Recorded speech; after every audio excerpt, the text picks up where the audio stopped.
Hello and welcome to News Central Now. I am Adebola Adedugba. The top stories are this hour. Aide of former Edo Governor Godwin Obaseki calls probe of principal's administration smokescreen. Nigeria Labour Congress insists on December 1st deadline for minimum wage implementation. Protesters express frustration over petrol shortage in Malawi. And details shortly.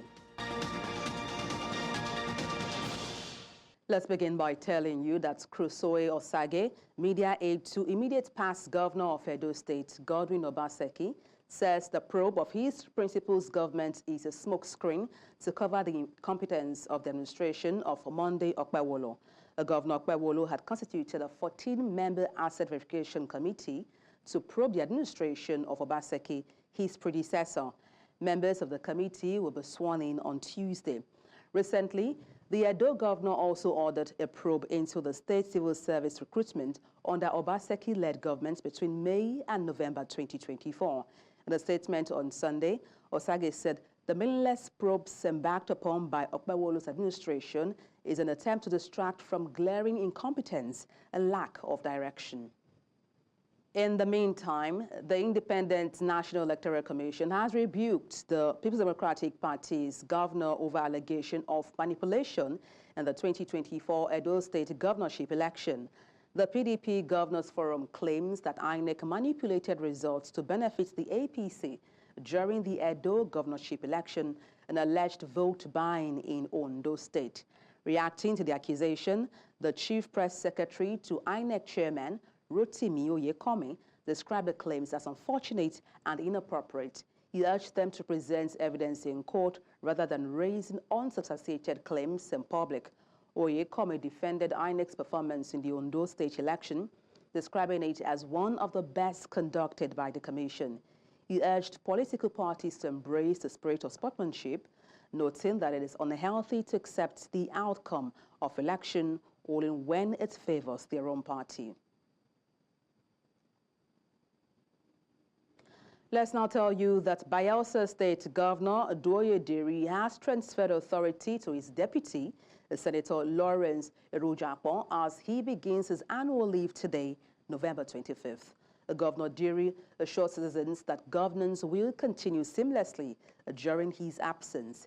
He emphasized that ongoing projects and programs will proceed without delay.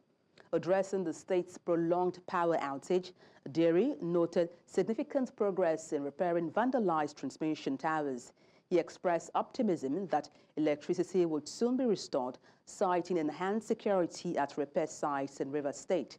The governor also announced plans for an independent power plant, demonstrating his administration's commitment to stable electricity under the Assured Prosperity agenda. And now to labor matters, where the Nigeria Labour Congress is holding firm on its December 1st deadline for implementing the new minimum wage nationwide.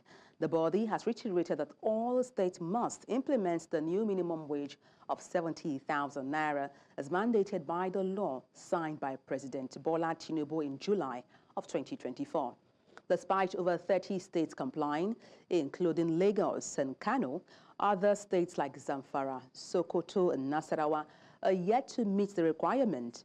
NLC spokesman Benson Upa confirmed that the union's directive stands, warning that workers will embark on an indefinite strike in non-compliant states after November 30th. The NLC insists on full compliance, emphasizing that majority is not everyone, as it prepares to hold defaulters accountable. President Bola Tinubu will inaugurate the 10th National Industrial Labor Relations Summit on Tuesday in Ilorin, Kwara State. Organized by Michael Imodo, the National Institute for Labor Studies, the event aims to promote industrial harmony and economic growth. The Minister of State for Labor, Dr. Nkiruka Onyejocha, and Kwara State Governor Abdurrahman Abdurrazak will hold stakeholders from across Nigeria's labor relations system. The body's Director General, Comrade Issa Raymond, highlighted the summit's focus on job creation, decent work, and productivity. Themed, The Future of Work and Renewed Hope Agenda, The event will feature key speakers, including Budget Minister Atiku Bagudu, Labour leaders Joseph Ajaero and Festus Osifo. Awards will honor individuals championing workers' rights and development. The Auditor General of Nigeria has uncovered irregular payments totaling over 197 billion naira across multiple agencies, including the Rural Electrification Agency, Nigerian Bulk Electricity Trading Company PLC, a subsidiary of Central Bank of Nigeria, and the Nigerian Security Printing and Minting Company. The findings from the 2022 to 2021 annual report review violation of financial regulation, including payments for incomplete or non-existent contract. NBET topped the list with 100 billion naira in irregular payments, while REA accounted for 2.12 billion naira. Additionally, a 20.33 billion naira worth of contract violated due process with the Nigerian Security Printing and Minting Company responsible for the highest amounts. Now, these revelations highlight deep-seated corruption in public institutions. In 2023 alone, Nigerians paid 721 billion naira in bribes, according to the National Bureau of Statistics. In the meantime, Nigeria's President Bola Tinubu has been tasked to intensify efforts against corruption in the country. And this was by a group in Abuja while commending the recent court judgment, which threw away requests by some aggrieved states to scrap the nation's anti-graft agencies, urging the court to declare the act, setting them up as illegal and unconstitutional. The group says that an onslaught against corruption in the country will free up resources held by corrupt individuals and enhance revenue generation in the country.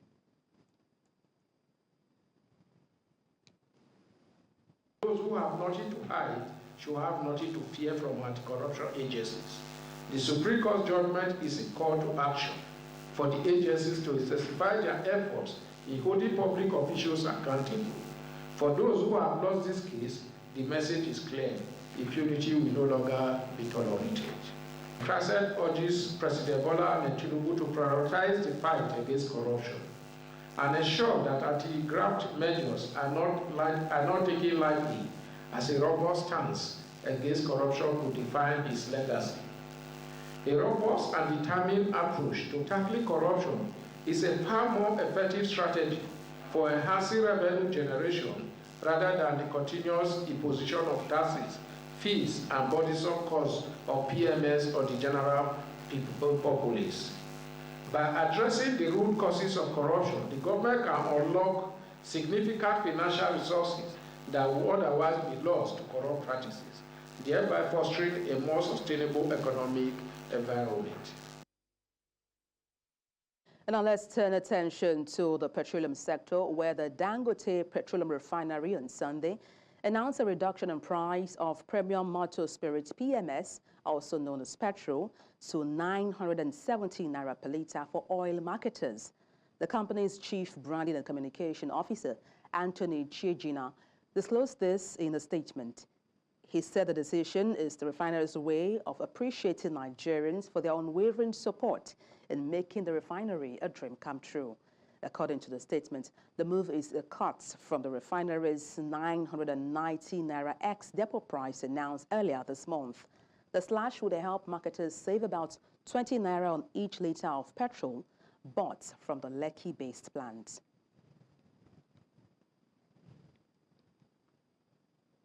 And to unpack this, we're joined by the National Publicity Secretary for IPMAN, and that's Ukadike Chinedu. Good afternoon. Glad to have you join me on the news.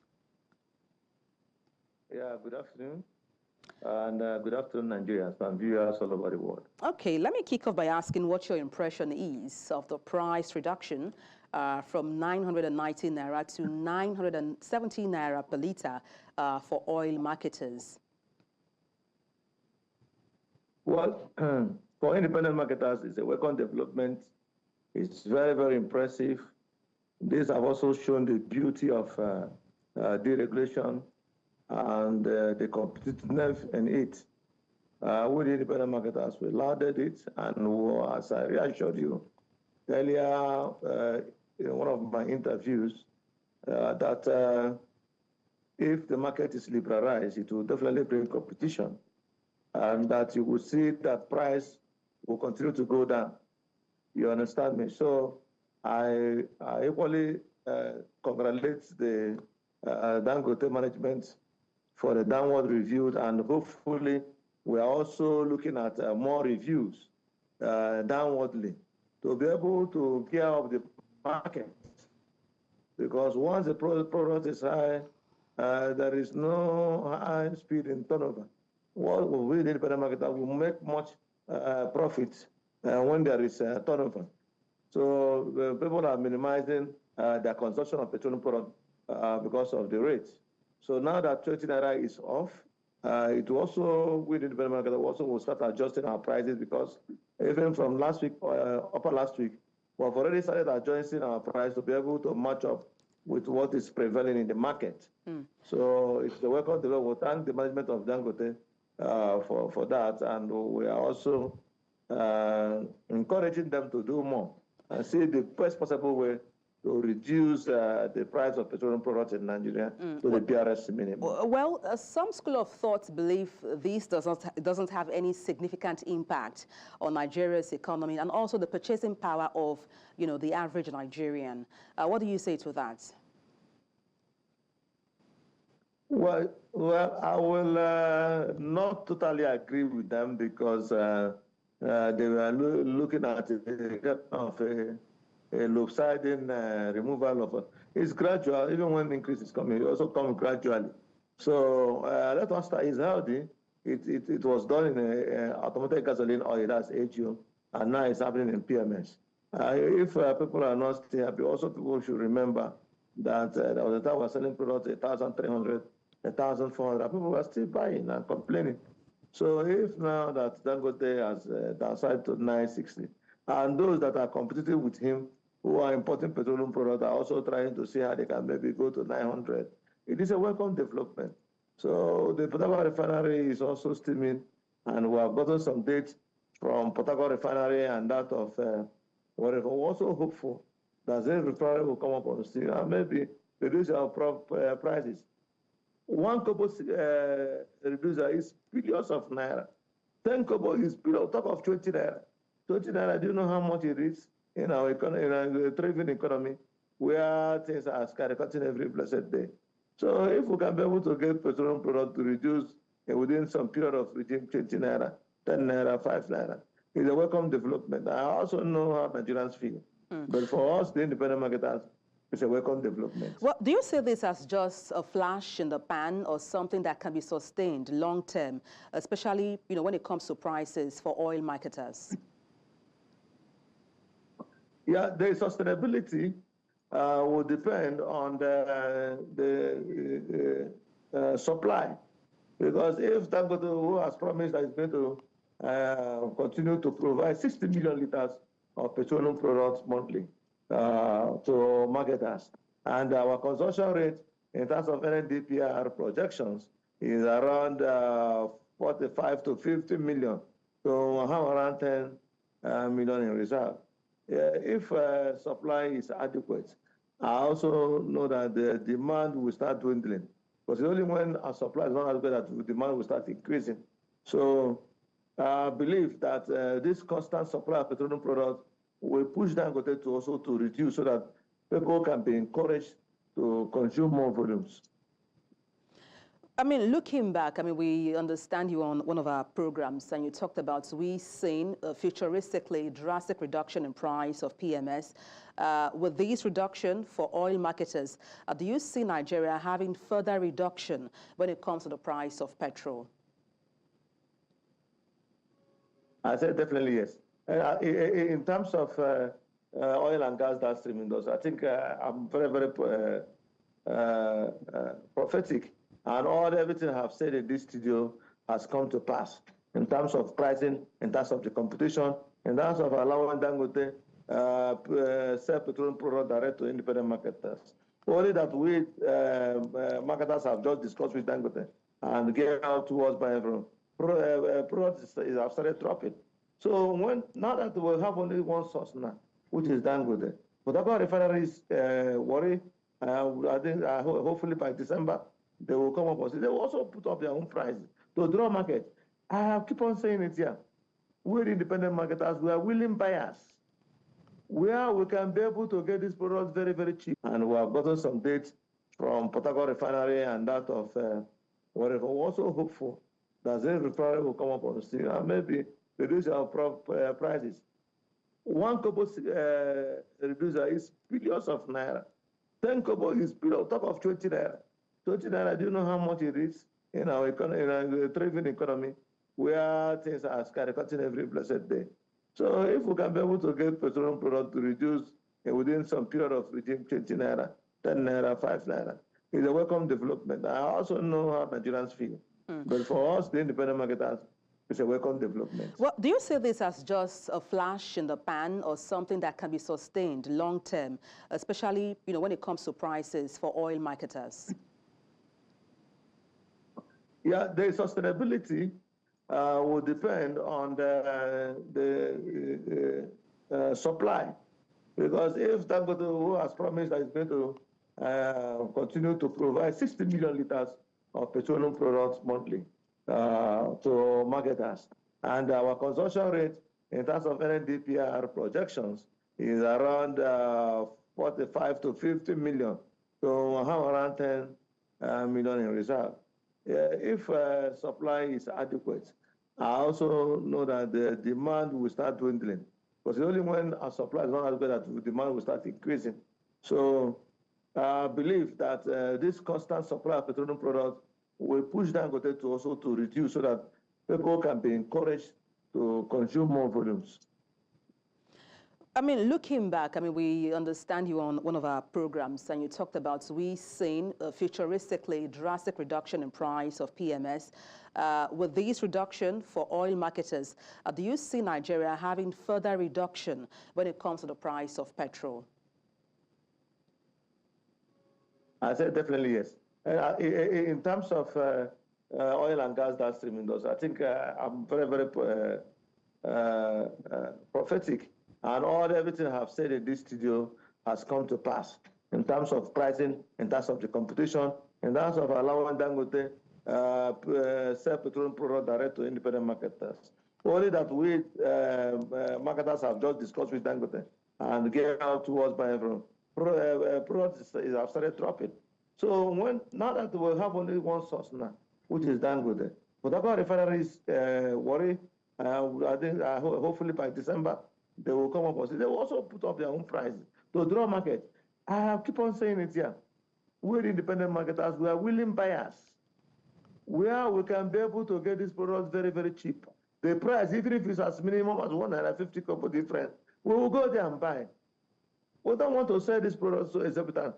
The costs from the public is too much on us, without knowing that we also use our money to go and buy this product and sell in our places. The way we buy is the way we sell. So I also believe that significantly, with what the federal government is putting on board by ensuring that these refineries to be able to check mono source of petroleum product will definitely bring down the price of petroleum product. Our main products are available nationwide. Well, thank you so much for your time on the news. Ukadike Chinedu, National Publicity Secretary for IPMAN. Many thanks indeed. And after the break, we switch gears to Edo politics, where Obaseki's aide calls probe of his principal administration smoke screen. Details shortly. Join us again. Thank you for staying tuned. Recall we brought you news regarding the media aide to the immediate past governor of Edo State, and that's Godwin Obaseki, says the probe of his principal's administration is smokescreen. And to uncover that, we're joined by a political analyst, Ibrahim Momo. Good afternoon. Glad to have you join me on the news. Good afternoon. Thanks for having me on. All right, let me start with your impression of what you make of this probe. Do you see this as being a personal vendetta or not? Well, in the nature of Nigeria's politics, it's a given that oftentimes when there are the transition between one government and another, particularly from different political parties, there's always the tendency of a probe of the last government administration, previous government administration. Even sometimes when we have seen governors, incumbents of the same party as their predecessors, like you are seeing in Rivers between Fubara and his predecessor, Nyesom Wike. I thought the first thing is that it's a normal run-in-the-mill kind of thing in Nigeria that after one administration takes over from another, there's always this kind of probe. In Edo, historically too, Governor Obaseki, the immediate past Governor Obaseki, took over from Adams Oshiomhole, and we knew that in the course, even though Adams Oshiomhole had a hand in his administration come to power, there were these probes, very well publicized probes that were done. So it's not out of place, in my opinion. But the only challenge is that now we're seeing that there's a twist, it's a way of rewriting the narrative that perhaps it is just to becloud, in the words of Crusoe, my friend Crusoe, that perhaps to becloud, the issues around poor governance. And maybe that's where I think there's a little bit of disagreement as to whether the probe is necessary or not. But do you really think there's any rationale for Monday Okpebholo, governor of Edo State, probing the past administration, and that's the government of Godwin Obaseki? Is there any rationale behind that probe? Yeah, there are very founded reasons why perhaps those probes should hold. One is that there was some level of discontent from the populace in the state regarding, some of the policies of the past administration, and people have, or some have argued that one of the things that worked in favor of the incumbent governor was the fact that a lot of misgivings regarding the policies of that administration. So it is not out of place that there are some bases, well-founded bases for it. For example, during the last administration, there's a place called Okoroma in the state capital. A new layout, the government took over the land, a whole swath of land and the community bulldozed whatever property or structure that were in place and took over the land. So that's something that people have all, in fact, they have been agitating and going to court. Several persons have gone to court, all of agitating. Something that in the state university, Ambrose University, for example, state-owned university, there have been issues around, governance, poor governance or issues, in the state-owned investments that were put in place by the last administration. 2 refineries where supposedly the state has a stake or interest. There has been a Osiomo power plant where the state is said to have interest. There's a ShopRite that is being built. There is a Radisson Blue Hotel being built. So there are issues of, that grounded issues on which they should be proved, the government may want to prove, to ascertain or unravel what are the real issues, what's the true state of things between what was said by the last government and what is actually the activities of or the situation of things regarding those parts of issues of governance that the last government engaged in. So yes, there are several grounds on which the current state government may want to probe, the past administration. But whether it will lead to a kind of outcome and that this government is expecting is a different ballgame. Now, talking about outcome, Mr. Momo, we've seen cases whereby a panel for probe is set up, and then after the findings of the probe, there seems not to be anything regarding implementing or carrying out, prosecution of any party found culpable, after investigation. Do you think this government, and that's the government of Edo State now, will have that political will to implement findings of this probe? Well, it's first of all to first see what the outcome will be. But like you have pointed out correctly, if we are going to go by previous experience, locally in Edo and nationally in Nigeria writ large, we could say that the likelihood of following through with the implementation of these policies is almost zero because several probes, in fact, as little as a white paper that would unearth what is government position on that probe panel report that was submitted. We don't even get white papers, not talk of implementing. But it speaks to the fact that there are sometimes there is a political undertone, maybe to cajole or to witch hunt, if you may, you know. So as a result of that, there might not be action, because if there's no basis, real basis for a probe, it's just a witch hunt. Right? But in some of the issues, in this particular instance, I think that there are critical issues, you know, where it is the community.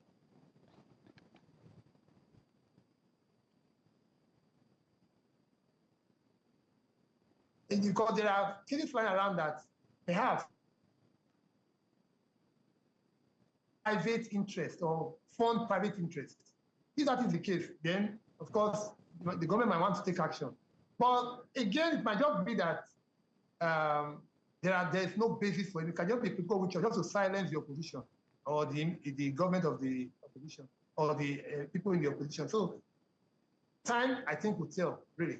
And that's a fine place to wrap up or press for time. Thank you so much for your insight on the news, Ibrahim Momo, political analyst. Many thanks indeed.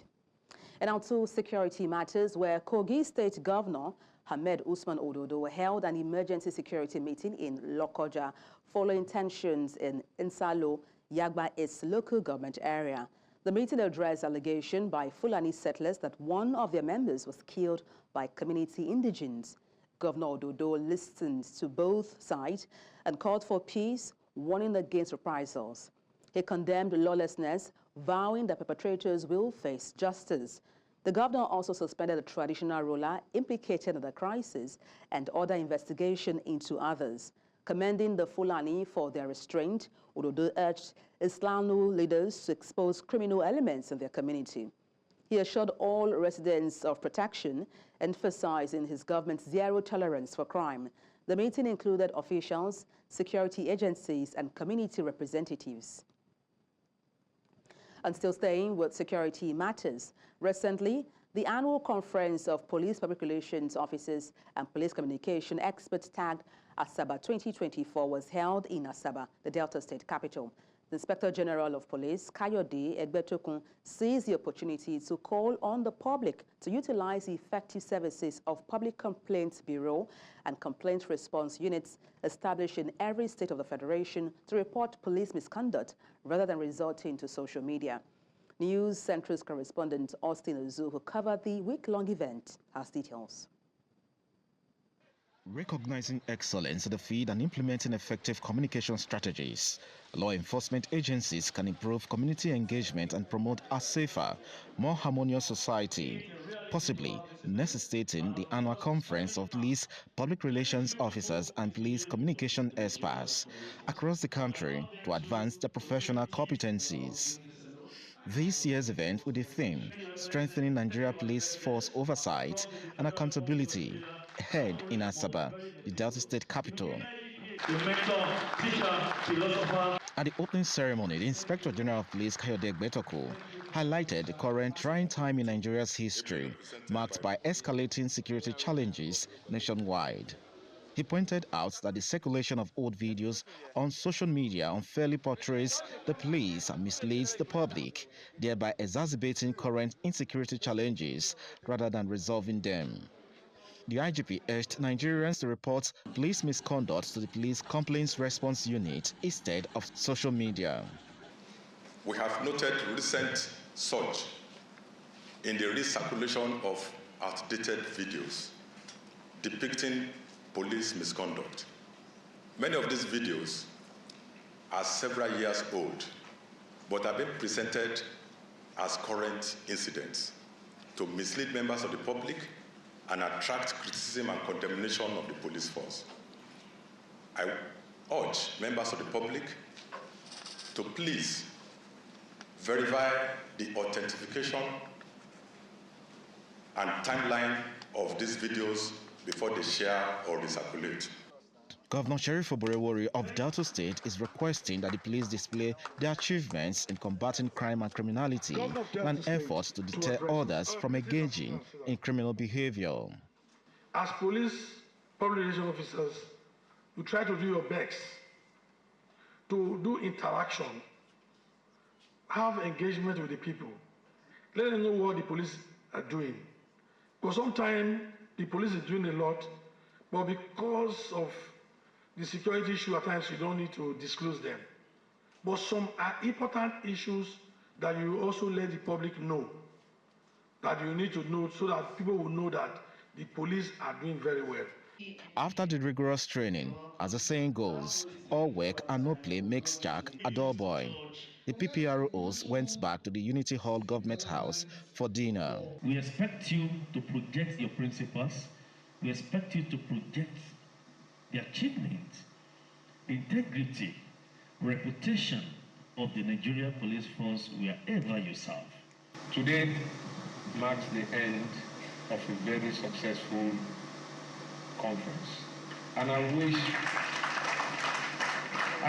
that whatever it is that has been taught here will have been well imbibed.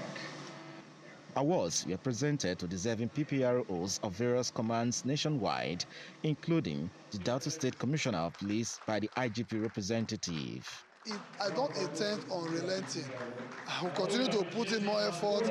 I will continue to give 100% of everything I do to see that public relations is taken to where it should be, so that the police and members of the public can come together to a point where everybody will be convinced and happy about our operations. I promise to continue to do what has made me earn this award. All awards come with elevated expectations that align with notable achievements. In Asaba for News Central, I'm Austin Azu.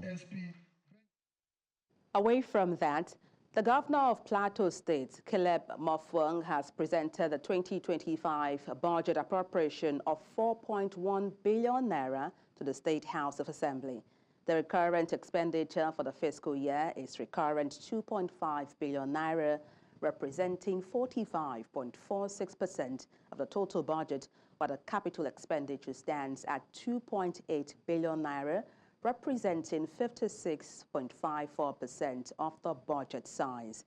The 2025 budget is 1.2 billion naira higher than the 2024 budget. Questioned budget of consolidation and sustainability, the governor seeks to ensure issues of security, agriculture, education, health, and other aspects of governance is improved upon if approval is given to the bill by the House of Assembly. The Speaker of the House of Assembly, Gabriel Darwin, assured the commitment of the legislators in ensuring swift consideration and passage of the bill. A member of Nigeria's House of Representatives has expressed confidence that President Bola Tinubu's tax reform bill will gain approval in the National Assembly despite opposition from some quarters. Speaking to the media, Honorable Abdulmumin Jibrin assured that both chambers of the National Assembly would pass the tax reform bills. Jibrin, who chairs the House Committee on Housing and Habitat, dismissed calls by the Northern Elders Forum urging lawmakers to reject the proposals. He described the bills as a cornerstone of Tinubu's economic vision. According to the lawmaker, the president is sacrificing his today for Nigeria's tomorrow. He reaffirmed his confidence, saying he has no doubt the tax reform bills will be passed. The bill remains a key part of Tinubu's broader economic policies.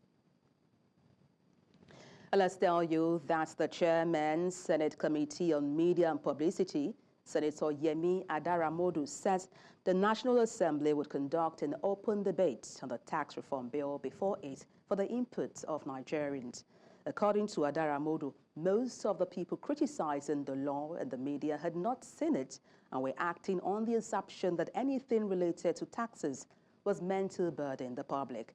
The senator representing the Ekiti South Senatorial District spoke to newsmen in his Ilawe, Ekiti hometown after the Ilawe Unity Day celebration a launch of a 500 million support fund for the commencement of operations of the community's teaching hospital. The House of Representatives in Nigeria has led a landmark march to the headquarters of the Nigerian Police Force in commemoration of the International Day for the Elimination of Violence Against Women.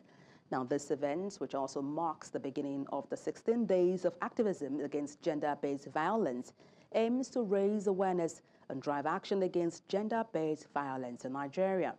The march, which brought together over 1,000 participants, including federal lawmakers and members of the public, who marched from the National Assembly to the headquarters of the Nigeria Police Force, where a petition was submitted to the Inspector General of Police demanding decisive action to safeguard vulnerable population and also ensure accountability for perpetrators of gender-based violence. Coming up, protesters expressed frustration over petrol shortage in Malawi. Details shortly. Thank you for staying with us.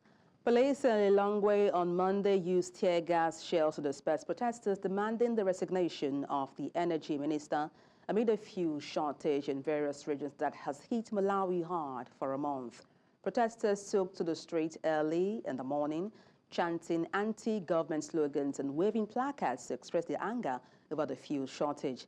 However, in less than an hour, police officers arrived at Lilongwe Community Center in the heart of the capital city and used tear gas canisters to disperse the protesters. So far, no casualty or arrests have been made. Protesters' main demand was that Energy and Mining Minister Ibrahim Matola and Chief Executive of Malawi Energy Regulatory Authority, Henry Kachage, resign for failing to address the situation. 11 of hundreds illegal miners who have been trapped for weeks in Steel 14 mine in Northwest Province have resurfaced from Shaft 10. Police say they emerged on Sunday night. However, some ran back immediately upon noticing the police presence. They are all Mozambique national. It is alleged that they were forced down the mine by syndicates who lure unemployed for forced labor. Among them is a 40-year-old who told the media that he was coerced by the syndicate. A rescue operation for thousands of miners still trapped underground is set to begin on Monday. Our correspondent Bongani Siba is at the mine, and we now cross live to her for the latest updates. Okay, we'll try to connect with her. We don't have her now, but we'll try to connect with her in the course of the news. In Cameroon, government forces have struck a blow against separatist fighters in the country's troubled Anglophone region. Early Sunday, 2 separatist fighters, including a key commander, were killed during a military raid in Bamenda, the main town in the northwest region. A military official, speaking anonymously, described the commander as a notorious figure behind numerous kidnappings for ransom and the deaths of both civilian and soldier. This operation is part of the ongoing conflict in Cameroon's Anglophone regions, where separatists have been fighting for independence since 2017. The conflict has led to persistent violence, claiming many lives in the northwest and southwest region. The military remains committed to restoring stability in these regions. Up north, Algeria has unveiled ambitious economic roadmap for 2025 as President Abdelmajid Tebboune signed the national budget into law on Sunday. The 2025 budget projects a 4.5% economic growth rate, with public spending set at nearly $127 billion, a 9.9% rise from 2024.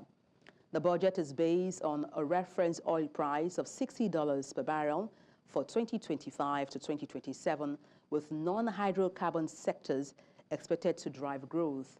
Exports are forecast at $50.9 billion, with imports at $46 billion, leaving a trade surplus of $4.83 billion.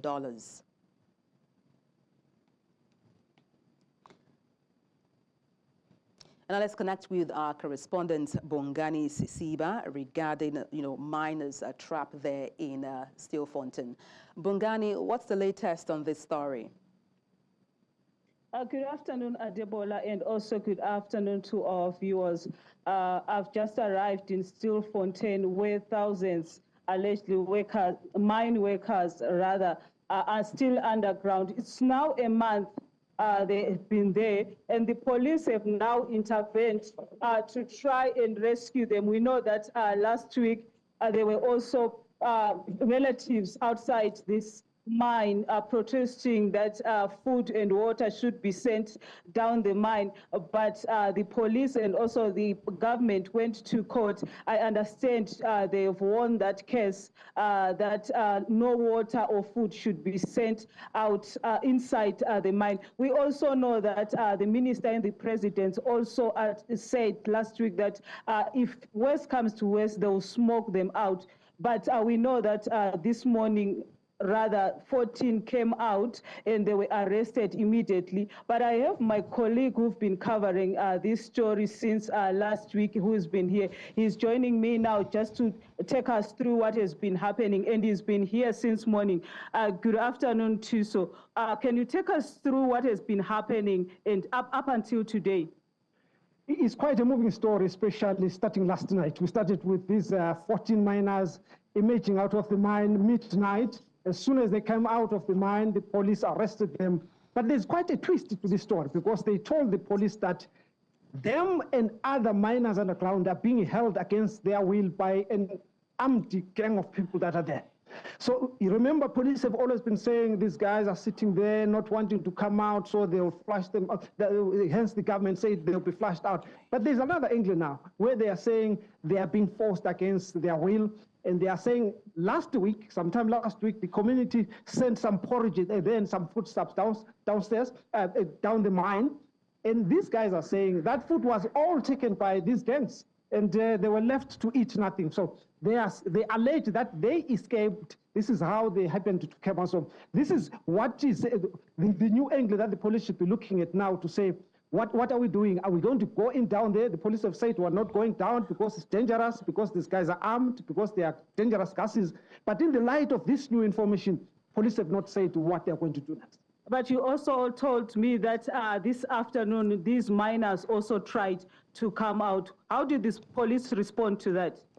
As we were just around that mine since morning, waiting, the police were expecting, of course, that more will come. It happened that there was some commotion in the mine. They could hear some blades or some noise coming down the mine. The police took action. They surrounded the mine, the mine shaft exit, but nothing happened. We stayed there for 30 minutes, an hour, nothing happened, and we went back to our positions. But as it is now, police expect that miners are now going to come out there, not the other mine. But if they are going to come or not, no one knows. Adebola, that was my colleague Tuso Kuman, who's been covering this story. We also understand that the relatives of these illegal miners have been camping outside this mine, waiting for their loved ones to come out. So we now wait for the rescue team. We understand that the cameras have been sent down just for the police to view how it is down there so that they can start the rescue operations. It's back to you in the studio now. Well, thank you so much. We'll keep in touch with you, of course, to see how these turns out. Thank you so much, Bongani Sisiba, there in South Africa, bringing us up to speed about miners still trapped in Steelfontein.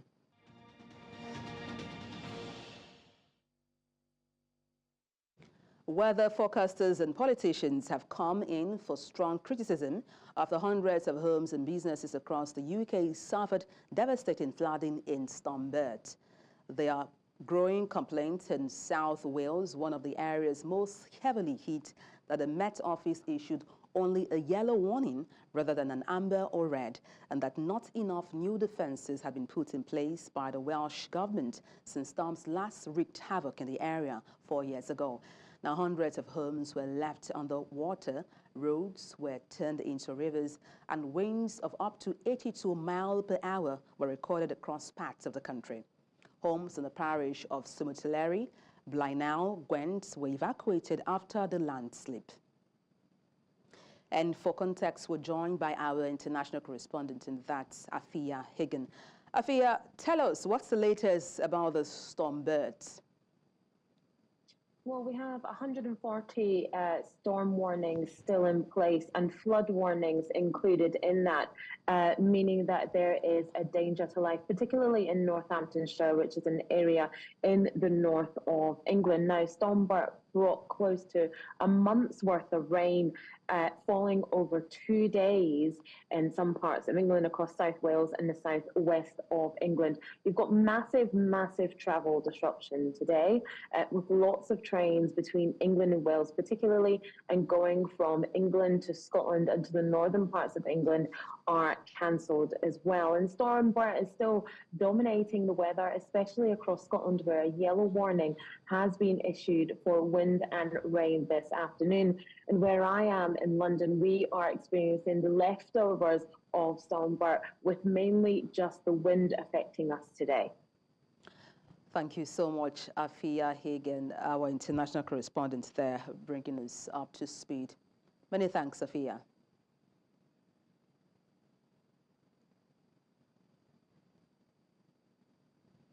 And that's all on the news. Let's take a look again at some of the major stories.